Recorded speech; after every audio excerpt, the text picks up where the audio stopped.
राधे राधे, जय श्री कृष्ण। दिल को छू लेने वाली कहानी। एक छोटा 6 साल का मासूम सा बच्चा अपनी छोटी बहन को लेकर गुरुद्वारे के एक तरफ कोने में बैठा हाथ जोड़कर भगवान से न जाने क्या मांग रहा था। कपड़े में मैल लगा हुआ था मगर निहायत साफ। उसके नन्हे नन्हे से गाल आंसू से भीग चुके थे। बहुत लोग उसकी तरफ आकर्षित थे और वह बिल्कुल अनजान अपने भगवान से बातों में लगा हुआ था। जैसे ही वह उठा, एक अजनबी ने बढ़ के उसका नन्हा सा हाथ पकड़ा और पूछा, क्या मांगा भगवान से?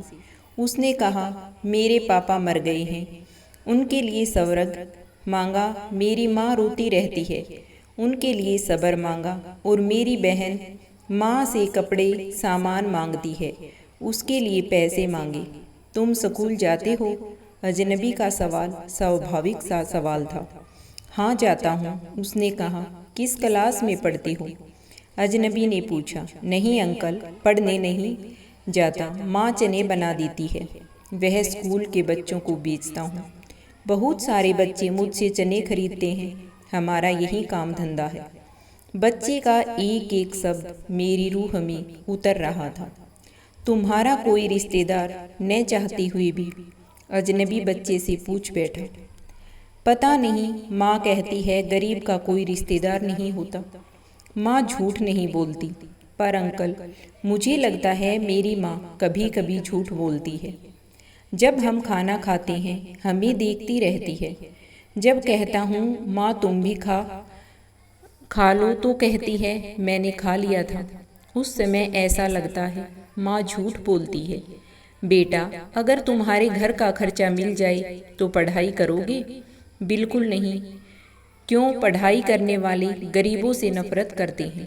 अंकल हमें किसी पढ़े हुए ने कभी नहीं पूछा, पास से गुजर जाते हैं। अजनबी हैरान भी था और शर्मिंदा भी।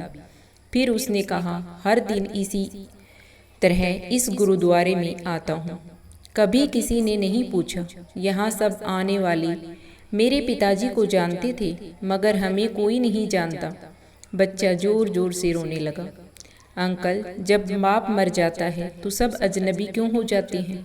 मेरे पास इसका कोई जवाब नहीं था। ऐसे कितने मासूम होंगे जो हसरतों से घायल हैं। बस एक कोशिश कीजिए और अपने आसपास ऐसे ज़रूरतमंदों, बेसहारा लोगों को ढूंढिए और उनकी मदद कीजिए। मंदिर, गुरुद्वारे, चर्च में सीमेंट या अन्न की बोरी देने से पहले अपने आसपास किसी गरीब को देख लेना। शायद उसको आटे की बोरी की ज़्यादा ज़रूरत हो, कहीं इसे बच्चों को अपना भगवान मिल जाए। धन्यवाद।